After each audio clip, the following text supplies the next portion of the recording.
N'abandonnons pas notre assemblée, comme c'est la coutume de quelques-uns.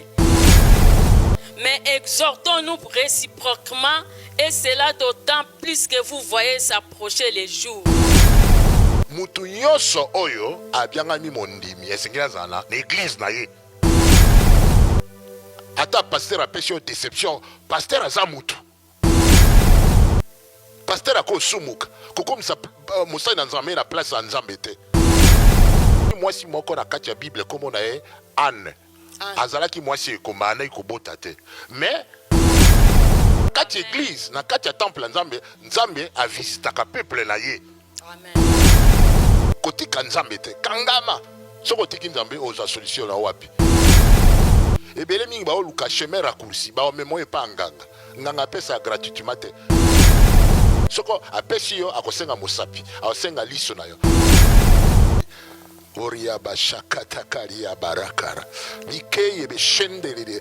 Oh papa soki moto ali na maladie cardiovasculaire. Oh mon Dieu, ma femme me dit il n'y a plus rien comme provision à la maison. Que dois-je faire? Avec ces grands embouteillages, partout il y a des eaux de marin. Bon sang. Petit frère, tu es là? Tu connais mon souci, non? Oui mon grand frère, vous ne connaissez pas.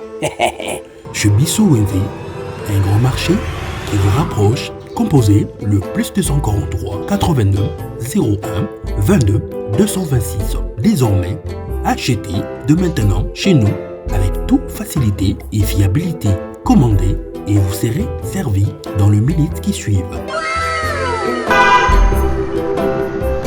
C'est rapide. Aussitôt commandé, aussitôt livré. Waouh! Merci chez Bissou Wendy.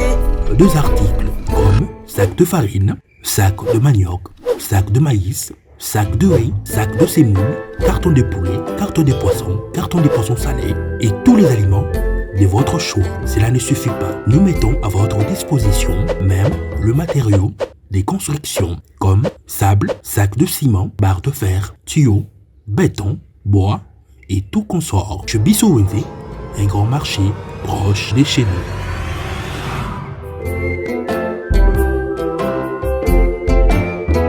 Shalom bana ya France mobimba na zona esengo mingi ya koyebisa bino ete na kozala na bino na kati ya mboka ya France à partir ya le 23 décembre ti le 2 janvier na koyamba batu moko na moko bakobanda koya individuellement e kozala soki boye na famille e kozala kaka famille na bino na koyamba soko ye mutu moko e kozala kaka yene na koyamba bino po tokota na profondeur ya prophétie tokota na profondeur ya problème na yo po nzambe asala po problème na yo elongwa 2025 ezali pembeni il faut bokota bozala décharger kaka ndenge bible ezokoloba na biso ete bamikumba na bino nyonso tu boya nango epa na nzambe ye adécharge bino bokozala décharge bana baotiste bayaki awa babikaki bato balimitation bayaki babikaki bato ya bablocage babikaki bato bamaladi oyo esilaka te babikaki badelivrance yango ekozala na sale te ekozala mpe na publike te ekozala mpe na foule te na koyamba moto moko na moko na moko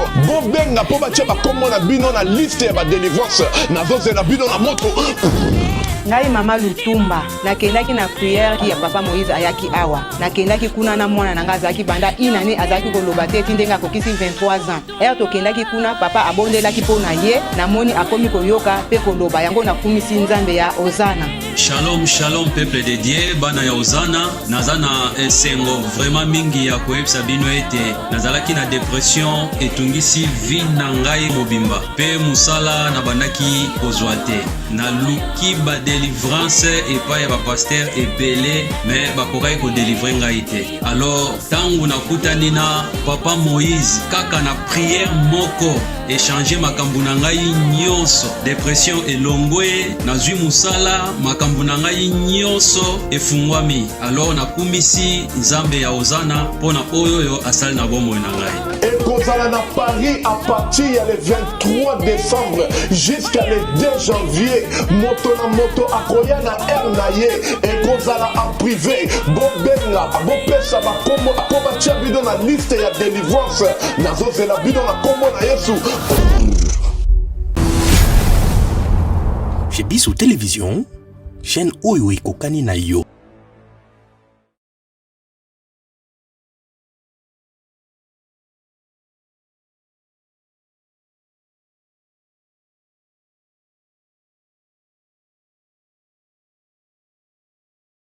suis Jésus. Because if I follow J'ai Jesus, tout avec I moi. have everything with me. Alléluia. Amen. Chers frères et sœurs, l'année 2025 approche à grands pas et elle sera une année de grandeur. C'est avec foi et assurance que nous proclamons cette promesse inscrite dans Ésaïe 52, 13.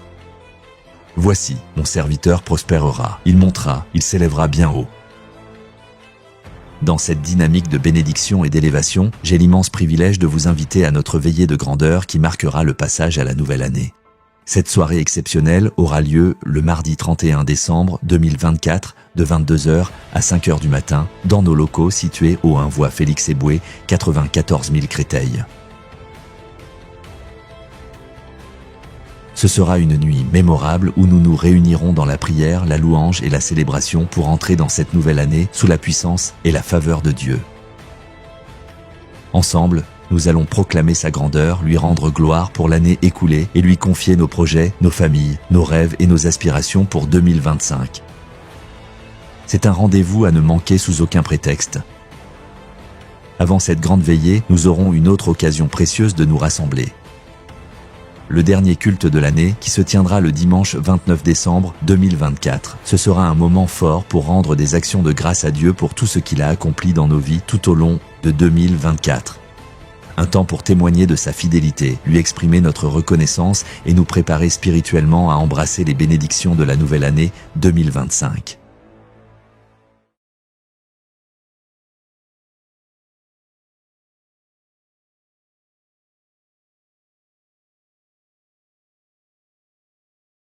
Gloire à Dieu. Andeko topesi bino mbote na kombo na Yesu bino ba eboza kolanda biso na émission na biso ya tribune de vérité. Lelo moko na lelo nzamba permettre biso to ya lisusu epai na bino poto présenter bino émission oyo. Ngai nzamba permettre moko na lelo nazala molobeli na bino net journaliste na moko na lelo. Mama Sonia, kombo na ngai nazali mariée, mère de 8 enfants na mobali na ngai kombo na ye apôtre Ben Kanga. Topesi bino mbote mingi bino bato bozali kolanda biso en partenariat pe na chaîne ya chez biso TV ya mokonzi Chic Mukadi. Na bandeko nyonso bazali kosala ne elongo topesi bino pe mbote na kombo na Yesu Nzambe apambola bino. To sengi na bino pe po s'abonner na chaîne na biso YouTube na Sion International TV. Nzambe akoyeba kopambola bino. Tozali ko inviter bino pe na milulu na biso oyo kozala le 31. Tokosala veille na biso ya monene mpona kokota na mbula ya sika na 2025 na Nzambe. Pe dimanche tozali kobanda jeune na biso dimanche oyo alobi tozali kobanda jeune na biso ya une semaine. To invité mutu nyonso bozanga te boya ebele na kiti na biso ya dimanche poto banda jeune na biso elongo kobanga te soko melaka bakisi okobanda sala ngo liquide ou bien olie fruit nzambe akoleka na kosala na 18h to kango to fungoli jeune na biso to lie ndenge to lingi nzambe apambola bino. Bandeko mukona lelo Nzambe a permettre biso to yamba mosai na Nzambe invité na biso ya munene na linko présenter bino mosai na Nzambe moko mutu moko oyo azali motuya na bomoi na ngai oyo babengi na kombo ya apôtre Ben Thomas Ben. Ye azali mobali na ngai mosungi na ngai papa ya bana na ngai papa ya bana ebele. Nzambe aleki na kosangisa biso na yango na kopesa ye mbote pe na présenter bino ye po toleka na kosoa na bino na mukona lelo ma Nzambe atie kati na ye. Merci mingi chéri. Na tondi Nzambe po na faveur Nzambe apesi biso po tozala na chaîne na biso lelo na ye lelo lokola invité. Mosungi nanga Mama Sonia ye mutaza présentatrice lelo na programme na biso mais liboso ke na loba o ngana oloba lelo lokola invité na bino pour vous découvrir ngai très bien depuis na banda kokamba chaîne na bino Zion International TV en partenariat na bande ko na biso ya chez biso télévision o ngana pesi mbote na kombo na Yesu na sambela non nkolo na pesi merci pour la faveur pe grâce opesi biso na mokolo na lelo po tokabola masolo na bandeko nyonso oyo baza kotala biso na etando eke à travers mokili tika ete maso tokoloba lelo nzambe ute epai na yo mpo toza instrument ya bénédiction mpo na peuple na yo nkolo topesi yo merci mpo na nyonso na nkombo oyo ezali likolo na bakombo nyonso nkombo na yesu kristo tolobi amen. Amen. Merci. Nakosenga na papa invité na biso mokolo na lelo Ntoma Ben soki akoki ko se présenter aloba nani ye azali. Gloire à Dieu, merci à Maman Sonia pour l'opportunité. Pesinga lisusu lelo, ngala osenga na bato o ba olanda biso à travers mokili. Baye ba katikat na ko s'abonner na chaîne na biso Zion International TV. Amen. Donc yango anozo mona yango na numéro na biso pe yango ezo naviguer. Ngai na ligne ko se présenter lelo, ngai naza Ntoma Ben, Nkanga Jean-Pierre. Naza mokambi ya Église internationale Sion awa na mboka France na Créteil na un voie Félix Eboué en face ya Kafa Créteil pembe na hôpital Henri Mondor to sambelaka à chaque dimanche de 10h à 13h kolo abenga ngai banda kala. Amen. Abokutu naza na kati ya libumo na ngai nzambe abenga ngai na yango bandeko na kosenga na papa Thomas soki akoki kopesa biso parcours na ye ya vie chrétien na ye lolenge nzambe abengaki ye lolenge nzambe asalelaka ye makambo nyonso oyo akutana nango kati na parcours ya vie chrétienne na ye. Oui, nani d'abord otangela biso mwa verset moko awa na kati ya mokanda nzambe na Actes des Apôtres chapitre 9 verset 15 ou 14 à 15 je crois. Merci. Tokotanga na kombo na Yesu Bible lobi na biso boye na mukanda ya Actes 9 14 à 15 et il a ici des pouvoirs de la part des princes. Toko banda na 12. Car il prie et il a vu en vision un homme. Car il prie. Car il prie et il a vu en vision un homme du nom d'Ananias qui entrait et qui lui imposait les mains afin qu'il recouvre la vie. Ananias répondit, Seigneur, j'ai appris de plusieurs personnes tous les maux que cet homme a fait à tes saints dans Jérusalem. Et il a ici des pouvoirs de la part des principaux sacrificateurs pour lier tous ceux qui invoquent ton nom. Mais le Seigneur lui dit, va.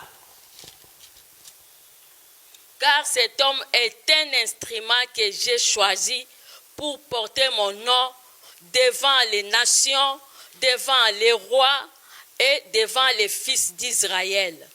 Amen.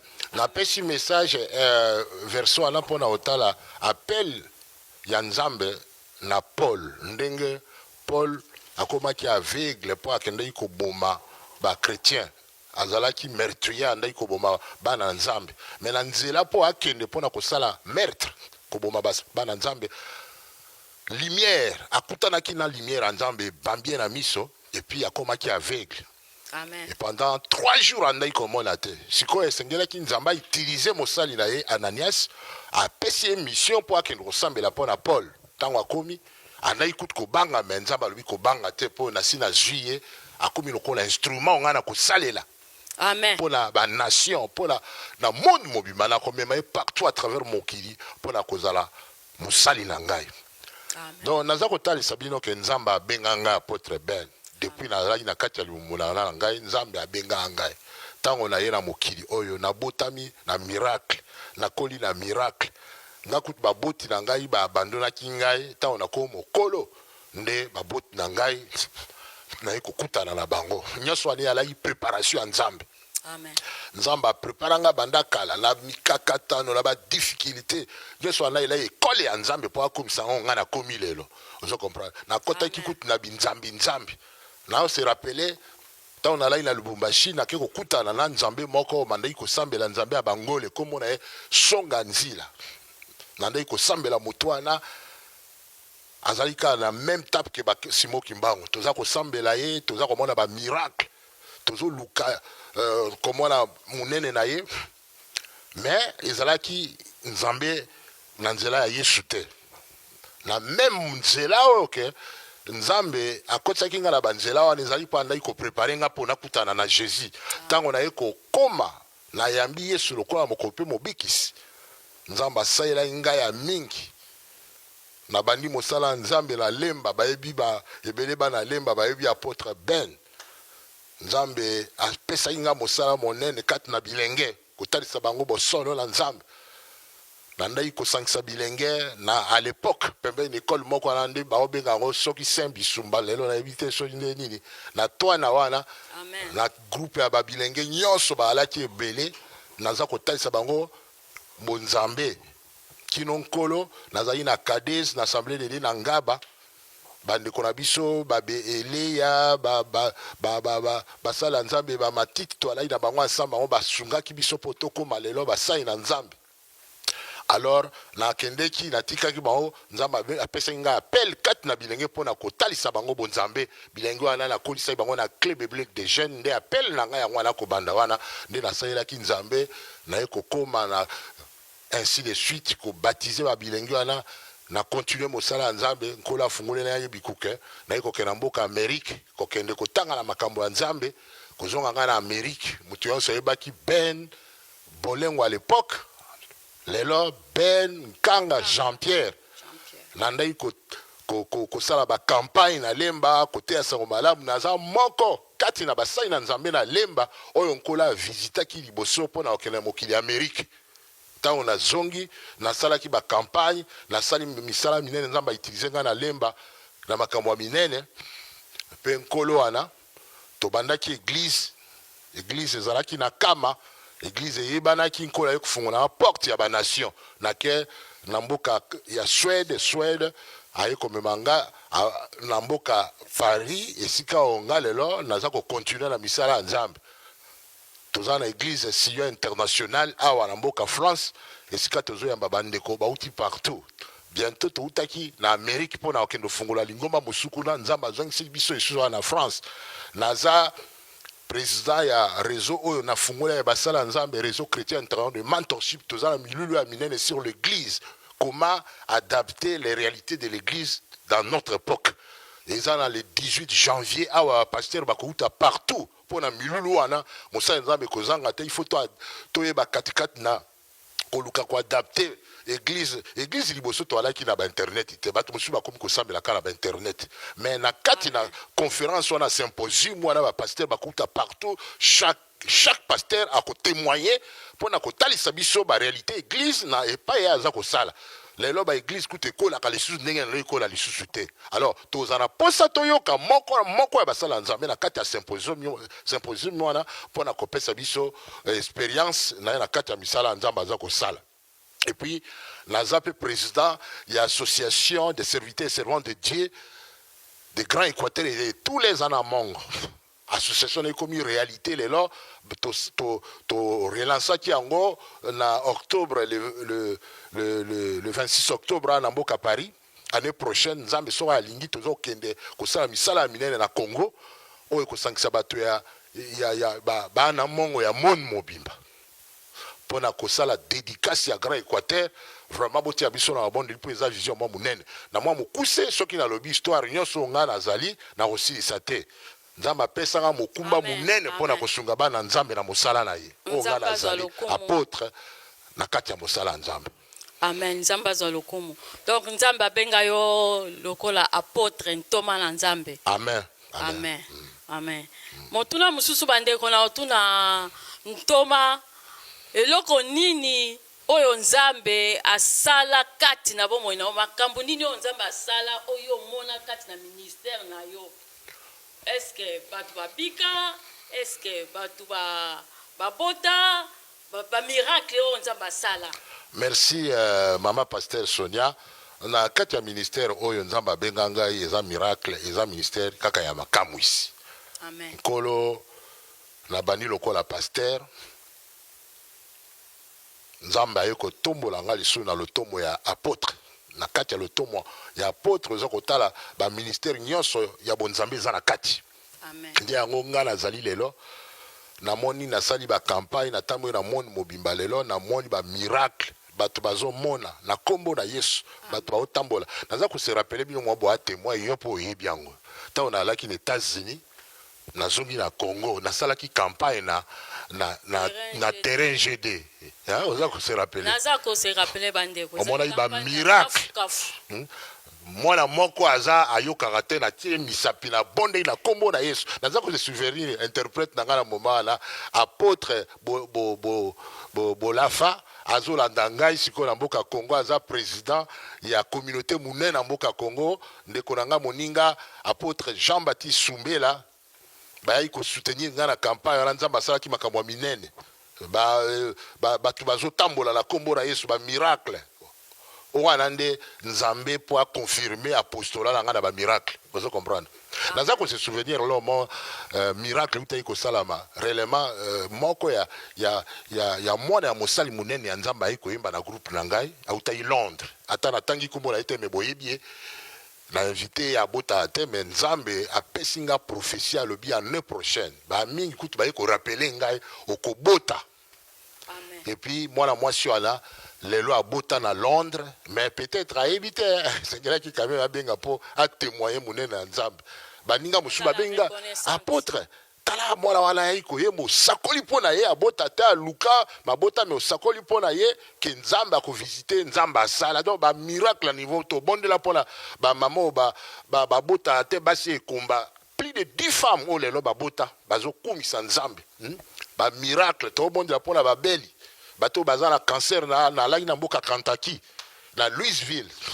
mama moko alaki na malade ya cancer en tant que lenge na école biblique nazokende docteur alobi ke mama wana akobika te mais na nde osala campagne une semaine na mboka Kentucky na Louisville mama wana ye na prio ebi moninga na nga Jeffrey Wilson apesa pe témoignage wana na prier mpo na mama wana mokolo eleki bamemi na hôpital basali test bazoluka malade ya cancer bazomona yango te nyonso wana ezotalisaka ntoma na nzambe soki obiangami nzambe akoekipe yo akoekipe yo na ministère ya miracle et prodige to nakoki banda kotémoigner monene na nzambe oyo asalelanga tokosilisa te mpo batémoignage eza ebele tozo comprendre yo moko mpo oza témoignage vivant nzambe a permettre na nzela na biso kobondela maladie ya dépression plus de 5 ans lelo yango wana tande nzamba a façonné a commission ngembu obika oza témoignage vivant na kati ya ministère na biso nzamba za monene nzambe azwa lokumu ndeko koyoka bamatatoli batémoignage ya boye esengeli okangama na nzambe esengeli oya na église na nzambe. Pourquoi pas oya na Sion et pas wapi apôtre Ben Azako Kamba. Esengeli tobi pesa oyo tokomi na tango asuka ba tokomi kotato la biso moko na minoko ete tokomi na tango asuka tango asuka il faut to kangama pa ina nzambe yango ndeko na ko inviter yo na église de Sion église na biso ezali na Créteil na numéro 1 voie Félix Eboué 94 000 Créteil en face ya CAF ya Créteil na sima ya hôpital Henri Mondor. Soki oye okozala desu te nzambe aza nzambe na bomoi alingi bino alingi biso pe aza kosala kokangama na ndaku te po internet ezali église te internet ezali ndako na nzambe te internet ezali implice o mutu akoki kobakisa na bomoi na ye na vie chrétienne na ye mais senge na biso tozala na église po bible elobi na biso n'abandonnez pas vos assemblées okoki kosunga bango mpona kotangela biso verso wana na mokanda ya Hébreu chapitre 10 kende malembe mpo bango bayeba ke ekomami na liloba na nzambe na Hébreu chapitre 10 verset 25 mpo ebele lelo bazala lisu na baeglise ya référence te ka naza chrétien nasambelaka mais mondimi nyonso esengeli azala na église na ye esika akokola kati na kondima esika obanda koexerce ministère na ye oyo nzambe apesa ye mpo misala nyonso tozo sala awa na makati ya sa mabele awa to rendre compte na misala o to sayela ki nzambe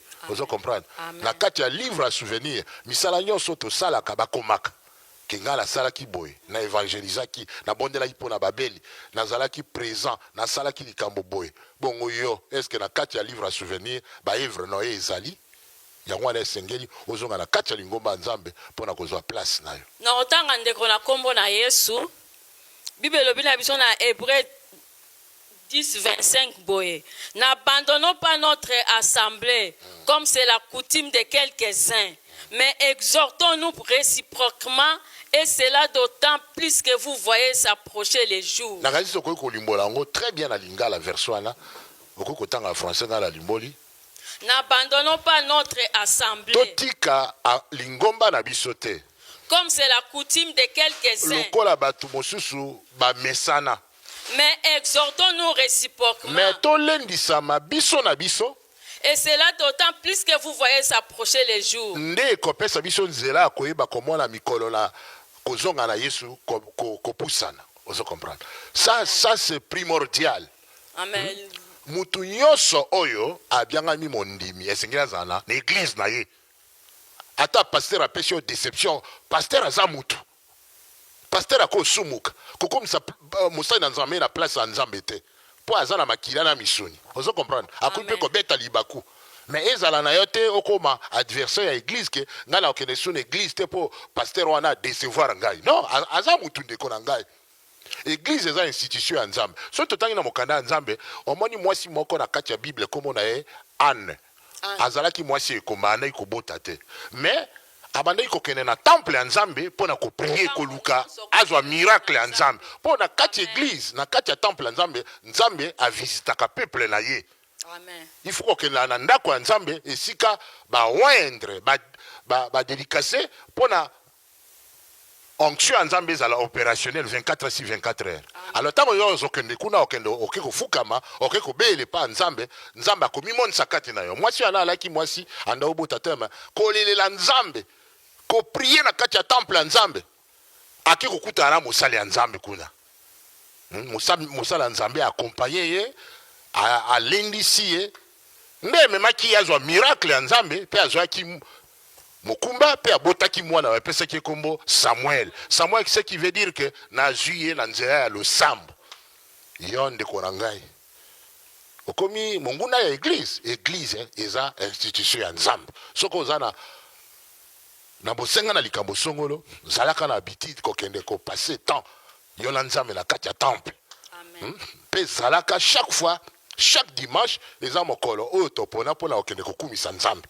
Du lundi au samedi, du lundi au vendredi, yo salak. Mais mokolo yengo ko vala na ndaku te pona kotala ka ba film ko passer temps na ko zappe chaîne na télévision ko tala ba film ko tala na internet mais ozalaka na église te.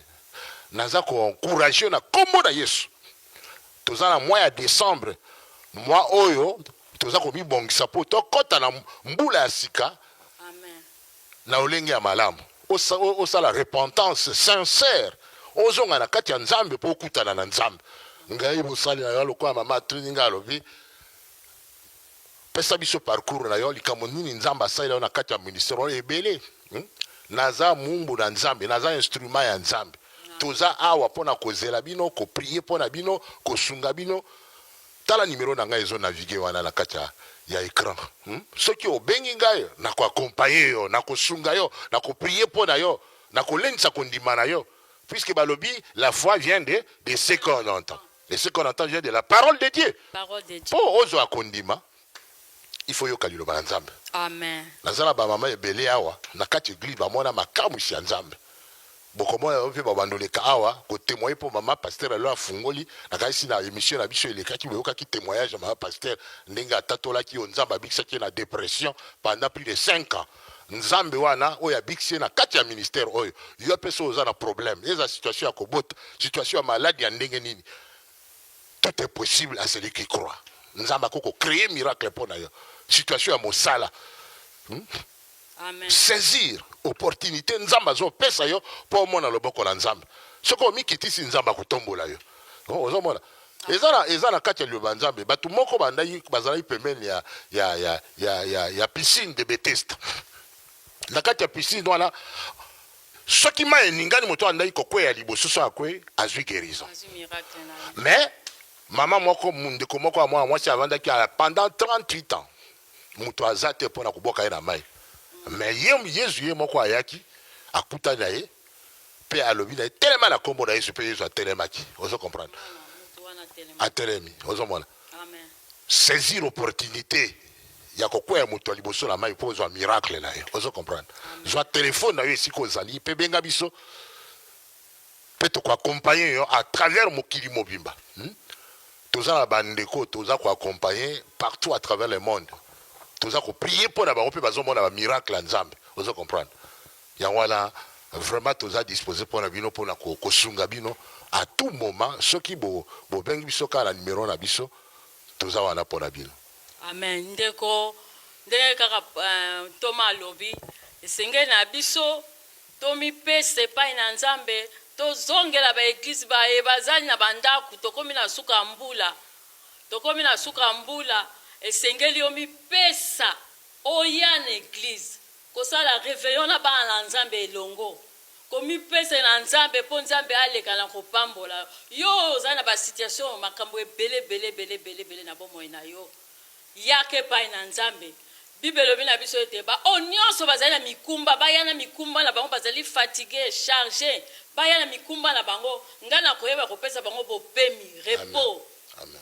Yaka na mikumba nyonso epai na Nzambe na église na Nzambe yaka Nzambe akopesa yo repos. Nzambe akodecharge yo na mikumba wana nyonso mpo omona nkembo na ye mpe yo kotatola Nzambe.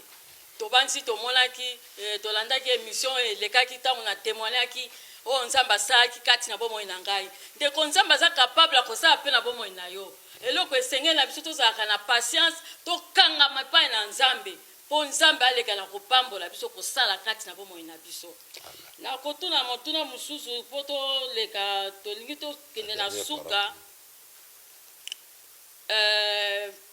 toma na Nzambe nini oyo kokoloba na bandeko baza kolanda biso mokona lelo na banzo osi oyebisi bango mpona ntina na koya na église na Nzambe liloba oyo ya suka oyo kokoloba na bandeko oyo baza kolanda biso mokona lelo. Nali napesa oka message moko na liloba na Nzambe ayez foi en Dieu. Zala na kondima kati na Nzambe. So oza na kondima kati na Nzambe, ce qui est impossible à toi va devenir possible. Amen. Parce que Nzambe soko tie liboso akokisa baposa na yo nyonso. Epe okangama na yo sa accroché na ye kotika ete. Po bamingi balingaka peut-être tikotak. Asengi lobi so amoni te atiki. Mais il faut zala la persévérance kokangama na Nzambe. Omoni na kati ya Nzambe na Genèse Musa na Nzambe kombo na ye Jacob. Oyi ba changaki ye kombo pona nini? Po abundaki na Nzambe pe azwaki elonga liboso na Nzambe. Akangami na Nzambe. Abundi babundi alobi na otika yo te soki opamboli ngai te. Ndeko tonito koma na suka ya mbula oyo kangama na Nzambe ya solo na yebi ete umeli mais persévérer kotika Nzambe te kangama soko tiki Nzambe oza solution na wapi ebele mingi ba oluka chemin raccourci ba omemo epa nganga pesa gratuitement te soko apesi yo akosenga mosapi akosenga liso na yo akosenga musu sexe na yo akosenga peut-être likolo na yo oko sacrifier yango ba mingi kutu liwa ozo comprendre ako peso na bozu ya mokili yo mais akosenga bambula na ba okata yango ozo comprendre mais za na confiance na Nzambe po Nzambe so apesi yo akopeso gratuitement yango wana na kosenga na bino na suka na mbula oyo boti akondima na bino epaya ya Nzambe so itotangi na mokanda Hébreu chapitre 11 verset 6 verset wana okokotanga avana clôturer pona ko prier pona bandeko nyonso balandi biso lelo balobi na biso nya mokanda wana Bible lobi na biso boye totangi na kombo na Yesu. Or sans la foi il est impossible de lui être agréable. Soki moto azangi kondima akosepelisa Nzambe te. Car il faut que celui qui s'approche de Dieu croit que Dieu existe et qu'il est le rémunérateur de ceux qui les cherchent. Amen.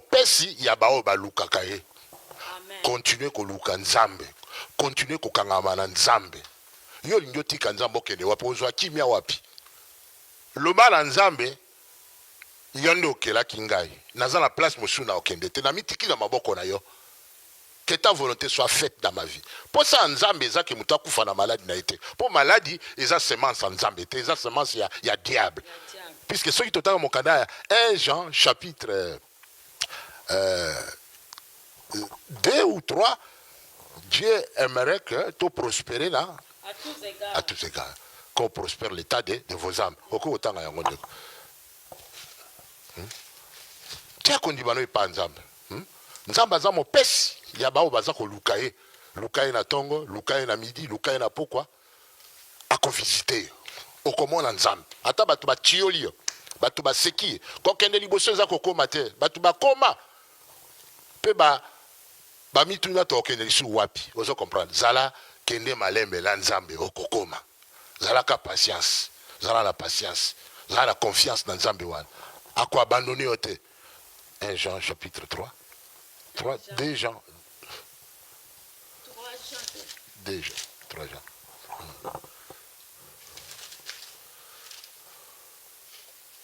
Troisième. 3 Jean, chapitre 2. Troisième épître de Jean, verset 2. Bien-aimé, je souhaite que tu prospères à tous égards. Et sois en bonne santé. Comme prospère l'état de ton âme.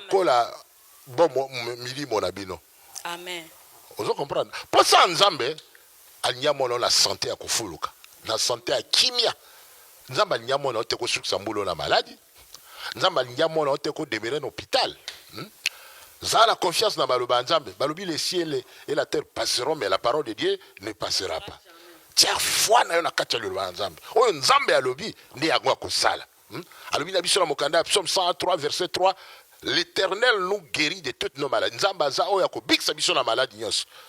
Nzambe volonté na ezate que to umela kat na malade revendiquer guérison na isiko ozali. Pe tellement na kombo na Yesu. Alléluia. Na sukisa. Na sukisa lelo ka na prière na sukisa et pas présentatrice na biso avant na prier pour na bino lelo. Bandeko to banzi bozalaki na biso elongo tika Nzambe pambola bino to komi presque na suka émission na biso na yango bozanga te numéro ya téléphone ya ntoma ezoleka na écran soko za ba problème ozana ba souci ozana ba difficulté obotaka te finance mukanda musala nyonso problème nyonso ozana nango benga à tout moment. Ngai na koyo kosekisa bino muke nazalaka na ngai mutu te o alandaka na nsima nyonso benga tungisa mosali na Nzambe akobondela mpo na yo akobonda akolelela Nzambe mpe Nzambe akosala kokangama na ndako te kovanda te kangama na Nzambe telema ndeko telema esika ozali lokola mutu oyo azalaki mokakatani na Bethesda atelemaki tangu Nzambe Yesu ayebisi ye telema na kombo na Yesu atelemaki mbala moko azwaki guérison na ye azwaki lobiko na ye telema esika ozali ndeko yaka na ndako na Nzambe telema esika ozali ndeko benga mosali na Nzambe Nzambe akoleka na kopambola kosala kati na bomoi na yo soko tie kondima na biso esengeli ezalaka na misala eza te kaka tolobaka nazala na kondima me misala ezali te telema pe tia kondima pe yango ekobota mbuma na yango tokomi na suka émission na biso na pamboli bino nyonso yambo tosukisa na kosenga na ntoma ben a bondela pona mutu nyonso wapi esika ozali na problème esika ozali na difficulté a bondela po ozwa kimia ozwa solution na problème na yo. Merci tokutani na émission mususu ya mususu ekoya. Gloire à Dieu. Merci Maman Sonia pour la kozala présentatrice malamu leo na programme na biso tosengi kala bandeko nyonso balandi biso à travers mokili numéro na biso yango wana okoko benga biso et puis osa abonner na Zion International TV et kozala biso bien pour obandola na biso directement na chaîne na biso et puis à chaque fois que vidéo ezali ekopesa alerte pour la vidéo wana pour mate aboye ekosunga bino Yangwana na sengi na mutu nyonso ala ninga lelo esiko ozotungisama oza na maladi oza na situation songolo simba place wana po onction ya nzambe ekotouche oyo epai ozali mpo ozwa solution mpo nzambe biso tozosambela aza lelo lobi ntango nyonso ndenge moko achangeaka te yezu aza na bomoi yango wana tozozela dimanche tobanda je na une semaine à partir à 10h toi na kilt mais na samedi dimanche il y a les 15 au bandit jeune et l'on a biso et puis chaque 18h to clôturer na kolia je comme la qui simela mai mais kolia na journée te au bonzana no une semaine pour kota na mbula sika na makambo ya bien yo okimaki église oyoki biso lelo tolobi na bien, la Bible lobi na biso aujourd'hui, si tu écoutes la voix du Saint-Esprit, n'endurcis pas ton cœur. Ce que yoki mon ngongo na nzambe lobeli yo kokanga motema te. Po so kangi motema oza ko empêcher au moins un miracle nzambe na vida. Père nali ko déclencher miracle nzambe nzambe. Pona ba o nyonso balandi biso na chaîne oyo mokona lelo. Ba o bazana mitungisi ya santé. Saint-Esprit banda ko agir ko toucher bango bisika bazali. Oria bashakata karia barakara. Mikeye beshendelele. Oh, papa soki moto ali na maladie cardiovasculaire, ali na hypertension, azana dépression, azana épilepsie, azana asthme. Na bondele te. Saint-Esprit touché sika azali po azwa guérison au nom de Jésus. Oh nyoso ana ba douleur na corps, akuko porter yango pour la deuxième fois po po yezo amemaki ba douleur na kati Colosse alobaki tout est accompli. Soit guérison non, ba douleur disparaître au nom de Jésus. Oyazana problème ya stérilité. Tika esprit à stérilité disparaître kati na simalibumu au nom de Jésus. Moto nzambe simba yo et sans la conception pour na yo pour tous témoignage était aux mokumba au nom de Jésus. Na déclarer en progéniture to qui tali ko transmettre en kati na yo.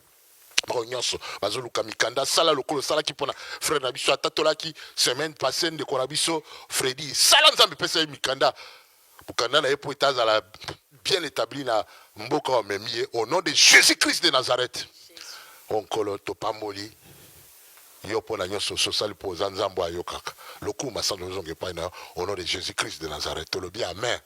Amen. Topamboli bino et puis à la prochaine tolingi bino na kombo na Yesu. Zala ki wa bino apôtre Ben na maman Sonia, pasteur Sonia, nkolo apôtre Ben. Que Dieu vous bénisse. Amen.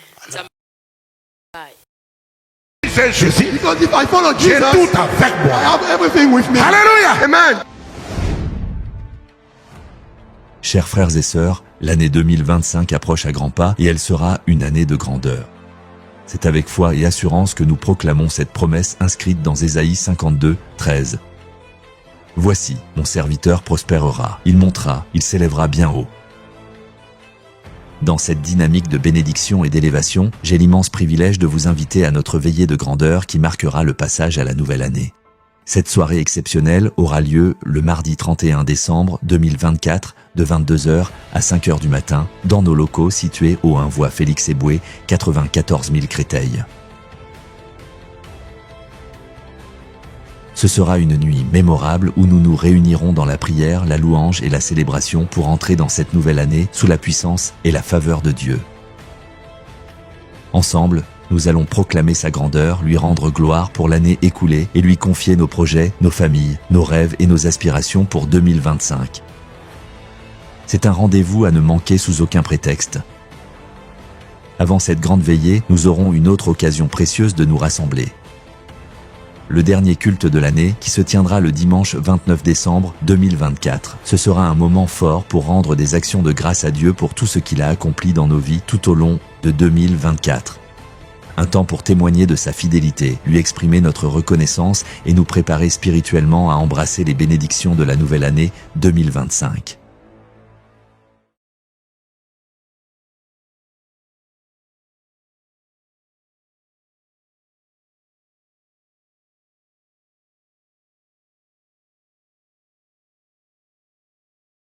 Si c'est Jésus, because if I follow Jesus, j'ai tout avec moi. I have everything with me. Hallelujah. Amen. Chers frères et sœurs, l'année 2025 approche à grands pas et elle sera une année de grandeur. C'est avec foi et assurance que nous proclamons cette promesse inscrite dans Ésaïe 52, 13. Voici, mon serviteur prospérera, il montera, il s'élèvera bien haut. Dans cette dynamique de bénédiction et d'élévation, j'ai l'immense privilège de vous inviter à notre veillée de grandeur qui marquera le passage à la nouvelle année. Cette soirée exceptionnelle aura lieu le mardi 31 décembre 2024 de 22h à 5h du matin dans nos locaux situés au 1 voie Félix Eboué, 94 000 Créteil. Ce sera une nuit mémorable où nous nous réunirons dans la prière, la louange et la célébration pour entrer dans cette nouvelle année sous la puissance et la faveur de Dieu. Ensemble, nous allons proclamer sa grandeur, lui rendre gloire pour l'année écoulée et lui confier nos projets, nos familles, nos rêves et nos aspirations pour 2025. C'est un rendez-vous à ne manquer sous aucun prétexte. Avant cette grande veillée, nous aurons une autre occasion précieuse de nous rassembler. Le dernier culte de l'année qui se tiendra le dimanche 29 décembre 2024. Ce sera un moment fort pour rendre des actions de grâce à Dieu pour tout ce qu'il a accompli dans nos vies tout au long de 2024. Un temps pour témoigner de sa fidélité, lui exprimer notre reconnaissance et nous préparer spirituellement à embrasser les bénédictions de la nouvelle année 2025.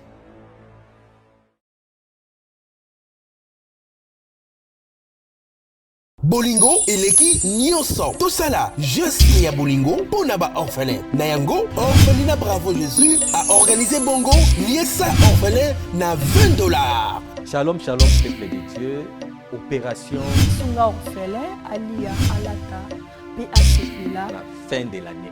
Ndeko nyonso tu ya motema malamu oyo apesa motema na ye na œuvre ya kokanisa bana bitike esike bazeli mpe bavieillard ngonga yango oyo ebeti okola liloba nzambe ezotalisa biso na mokanda ya Jacques chapitre 1er verset 27 et religion pure sans tache devant notre Père Dieu Tout-Puissant eza consiste kozwa soin ya ba-orphelin ainsi que ba-veuve.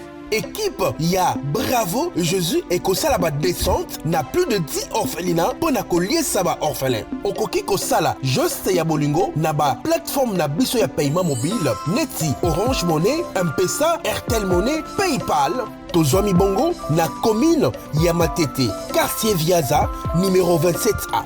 Pour tout contact, plus 243 89 18 89 886. Nzambe alola akozanga te kopambola pona motema malamu wana pesa. Allô? Allô Masasi? Ya Masasi? Boni mama kuna na homme de veillard Misunga. Naza déjà na Misunga homme de veillard.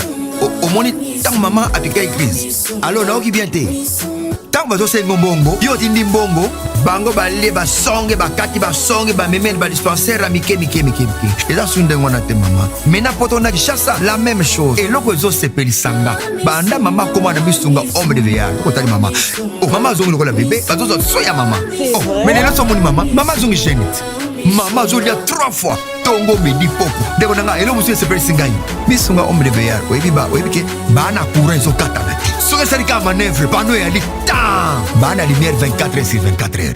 Et puis connexion internet et vanda. Et puis soki mama ayoki mal à l'aise ou bien mutu pasi nzoto déranger. Kaka na mutu na place à la liwana a fini bouton rouge. Docteur Mbango azana kati, c'est pourquoi homme de veillard Misunga ezana kati clinique Misunga. Nous sommes foutus on nous a regretté. Ah vous tout bien na wazali ba minganga bazo sala mama contrôle chaque semaine.